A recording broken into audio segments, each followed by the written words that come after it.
Hi friends, இன்றைக்கி September 4 புதன்கிழமை சிறகடி காசை சீரியலில் என்ன நடக்குதுன்னு சொல்லிட்டு பார்க்கலாம். முத்து ஒரு சவாரி ஓட்டிகிட்டு வந்துட்டுருக்காரு. அவர் பாவம் பொண்ணு பார்க்குறதுக்காக அந்த மாப்பிள்ளை போயிட்டுருக்காரு போல். ஐடியில் வேலை பார்த்துட்ருக்காரு. கல்யாணம்னாவே கொஞ்சம் பயமாக இருக்குது அப்படின்னு சொல்லிட்டு அவர் சொல்ல, முத்து அவரோட எக்ஸ்பீரியன்ஸை சொல்லிட்டுருக்காரு. இதோ பாருங்கள் சார், கல்யாணம் பண்ணாமலேயெல்லாம் இருக்க முடியாது. அது அவங்கவுங்களுக்கு அமைகிற வாழ்க்கையை பொறுத்து. நானும் ஒரு காலத்தில் உங்களை மாதிரி தான் கல்யாணம் பண்ணாமல் இருந்தால் ஜாலியாக இருக்கலாம், அப்பா பாட்டின்னு சொல்லிட்டு அவங்களுடைய வாழ்க்கையை ஓட்டிடலான்னு தான் நினச்சிட்டு இருந்தேன். திடீர்னு சொல்லாமல் இல்லாமல் இந்த நிலநடுக்கம், பூகம்பம் இதெல்லாம் வரும் பாருங்கள். அந்த மாதிரி தான் என்னோட கல்யாணம் நடந்துச்சு.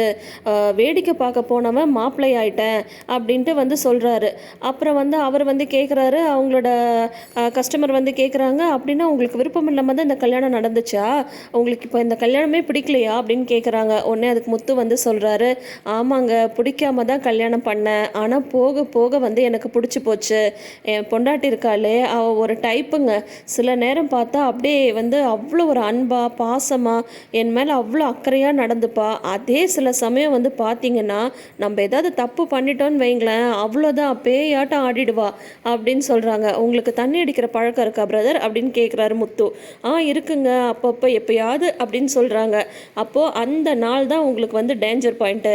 அன்னைக்கு மட்டும் நீங்கள் உஷாராக இருக்கணும். அன்னைக்கு தான் உங்கள் வாயிலேருந்து பல உண்மைகள் வெளியில் வரும். அதுக்கப்புறம் நடக்கும் பாருங்கள் ஒரு சண்டை. அதை சமாதானப்படுத்துறதுக்கு நீங்கள் அல்வாலாம் வாங்கி தர வேண்டியது இருக்கும். ஆக மொத்தம் இந்த கல்யாண வாழ்க்கை இருக்கே, அது ஒரு அழகான வாழ்க்கைங்க. எல்லாரும் அதை கண்டிப்பாக எக்ஸ்பீரியன்ஸ் பண்ணும். நீங்கள் பயந்துட்டு கல்யாணம்லாம் பண்ணாமலாம் இருக்காதீங்க. லைஃப்பில் எல்லாமே நல்ல விஷயமா நடக்காது. சந்தோஷம் துக்கம் எல்லாமே கலந்து தான் இருக்கும். இது ஒரு மாதிரி ஜாலியாக தாங்க இருக்கும் அப்படின்னு சொல்லிட்டு முத்து அவங்களோட மேரேஜ் லைஃப்பை பற்றி சொல்லிகிட்டே வராரா. வண்டி ஓட்டிட்டு வரும்போது பார்த்தா டக்குன்னு ஒரு சின்ன ஆக்சிடெண்ட்டு ஒரு பூக்கார லேடி இடிச்சிடுறாங்க. வேற யாரு, நம்மளோட மீனா ஓனர் அம்மா தான். கண்ணை எங்கே வச்சுட்டு ஓட்டுறீங்க, இந்த மாதிரி என் புருஷன் வாங்கி கொடுத்த வண்டி இடிச்சிட்டிங்களே, உங்களுக்கு அறிவு இருக்கா அப்படின்னு மீனா திட்ட, என் பொண்டாட்டி வாங்கி கொடுத்த வண்டியில் இப்படி இடிச்சிட்டியம்மான்னு சொல்லிட்டு முத்து திட்ட, டிராஃபிக் போலீஸ் வந்துடுறாங்க. இருமா தான் அந்த வண்டி மேலே கேஸ் போடுறேன், உனக்கு எவ்வளோ தைரியம் இருந்தால் இந்த மாதிரி பொம்பளை மேலே இடிச்சிருப்பா அப்படின்னு சொல்லிட்டு போலீஸ் திட்டினா, மீனா டிராஃபிக் போலீஸ் திட்ட ஆரம்பிச்சிடுறாங்க. சார் இருங்க சார், இப்போ எதுக்கு சார் அவர் திட்டுறீங்க அப்படின்னு சொல்லிட்டு கேட்குறாங்க. ஏம்மா, நான் உனக்கு தானம்மா சப்போர்ட் பண்ணேன், நீ என்னம்மா என்ன திட்டுற அப்படின்ட்டு அவருக்கு கன்ஃபியூஸ் ஆயிடுறாரு. உன்னை முத்து சொல்கிறாங்க, சார் அது என் பொண்டாட்டி தான் சார், இந்த வண்டியை வாங்கி கொடுத்ததே அவள் தான் சார் அப்படின்றாரு முத்து.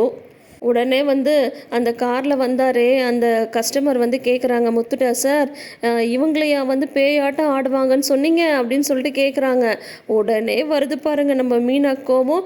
அடுத்தவங்க கிட்ட என்னை பற்றி இப்படி தான் நீங்கள் சொல்லி வைப்பீங்களா, வீட்டுக்கு வாங்க வச்சுக்கிறேன்னு சொல்லிட்டு போகிறாங்க. ஐயையோ என்ன சார் இப்படி போட்டு கொடுத்துட்டீங்களே, இனி இதை சமாதானப்படுத்துறதுக்கு நான் என்னெல்லாம் பண்ணணும்னு தெரியலையே, எவ்வளோ நல்ல விஷயம் சொன்னேன், அதெல்லாம் விட்டுட்டு இப்படியா சார் நீங்கள் கேட்பீங்க அப்படின்னு சொல்லிட்டு சவாரியெல்லாம் முடிச்சுட்டு முத்து வீட்டுக்கு போகிறாரு.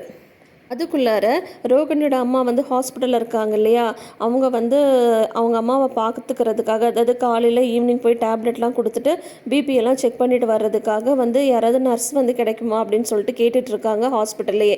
அப்போ அவங்கள டேக் கேர் பண்ணிக்கிற சிஸ்டர் சொல்கிறாங்க, நானும் இதே ஊர் தான், உங்களுக்கு ஒன்றும் ஆட்சேபம் இல்லைன்னா நானே போய் பார்த்துக்கிறேன் அப்படின்னு சொல்கிறாங்க. ஆனால் ரொம்ப நாள் இந்த மாதிரி நீங்கள் தனியாக விடாதீங்க, உங்களோடய வச்சுக்கோங்க அப்படின்னு சொல்கிறாங்க.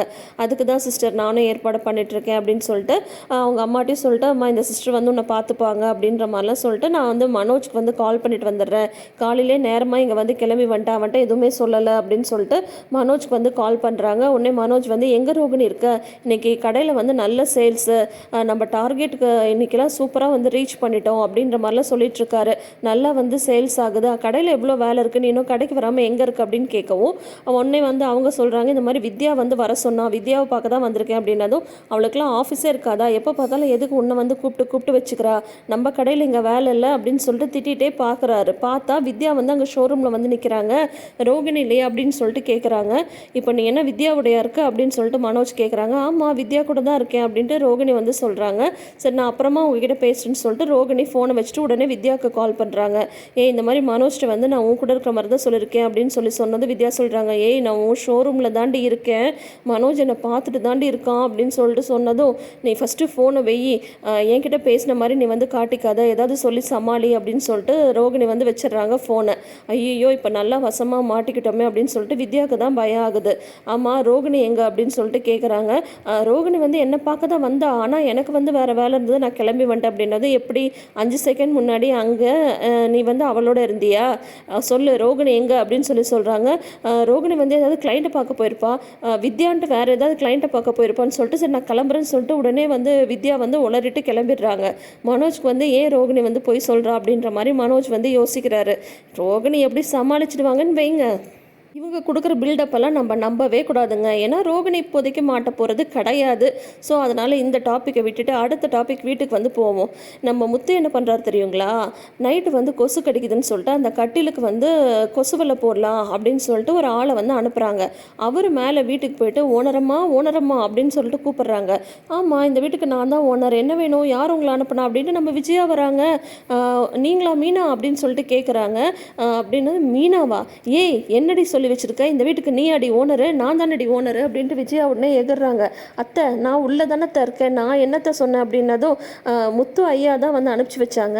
இங்கே மீனான்ட்டு ஓனரம்மா இருப்பாங்க, அவங்க கிட்ட கேட்டிங்கன்னா இங்கே வந்து கட்டில் வந்து இருக்கும், அதை காட்டுவாங்க, அதை சுற்றி வந்து வலை அடிக்க சொல்லியிருக்காங்க ஓனரம்மா.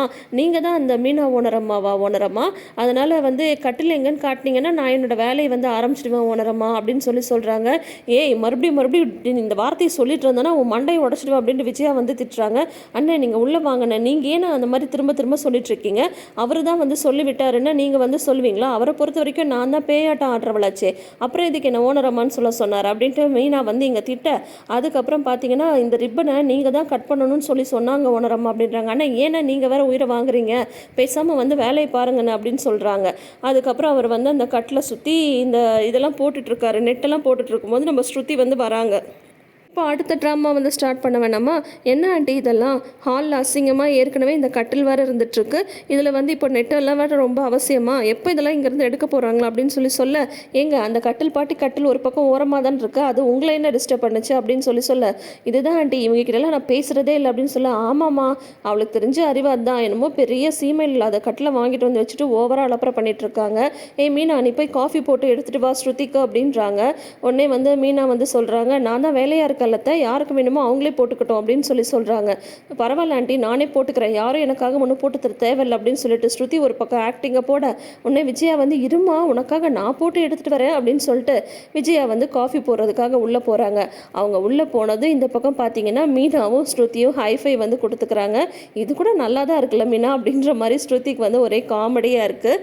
அதுக்கப்புறம் வந்து தொடரும் வந்து போட்டுடுறாங்க. நாளைன்னு காட்டுறாங்க. முத்து வந்து சமாதான வெள்ளைக்கொடியோடு வராரு. அந்த அண்ணன் வந்து நெட்டெல்லாம் போட்டு கீழே போய் சொல்கிறாரு, அந்த அம்மா வந்து கோவமாக தான் இருக்காங்க, நீங்கள் ஓனரம்மான்னு சொன்னதுக்கெலாம் அவங்க ஒன்றும் மசிச்ச மாதிரி தெரியல அப்படின்ட்டு. ஐயையோ அப்படின்னா அடுத்த கட்டம் வந்து நம்மளுக்கு என்னென்னா அல்வா தான் அப்படின்னு சொல்லிட்டு அல்வாவை வாங்கிட்டு போகிறாரு முத்து. அப்புறம் வந்து மீனா வந்து கத்துறாங்க, என்னை பார்த்தா உங்களுக்கு பேயாட்டம் போடுற மாதிரி இருக்கா அப்படின்னு சொல்கிறாங்க. ஐயோ மீனா, நான் அந்த மாதிரிலாம் கஸ்டமருக்கு வந்து ஐஸ் வச்சாதான் நிறைய வருமானம் கிடைக்கும், அப்போ நிறைய வருமானம் கிடைச்சாதானே உனக்கு அல்வா வாங்கிட்டு வர முடியும் அப்படின்னு சொல்லிட்டு 2 பேரும் ஒரு வழியாக சமாதானம் ஆகிற மாதிரி ஒரு ப்ரமோவோட வந்து முடிச்சிருக்காங்க இன்னைக்கு எபிசோட. ஸோ இனி அடுத்தது என்ன நடக்க போகுதுன்றதை வெயிட் பண்ணி பார்த்து தெரிஞ்சுக்கலாம். தொடர்ந்து வீடியோஸ்க்கு நம்ம சேனலை சப்ஸ்கிரைப் பண்ணிக்கோங்க, நோட்டிஃபிகேஷன் பெல் ஐக்கானில் ஆல் சிம்பிள் கிளிக் பண்ணிக்கோங்க. தேங்க்யூ.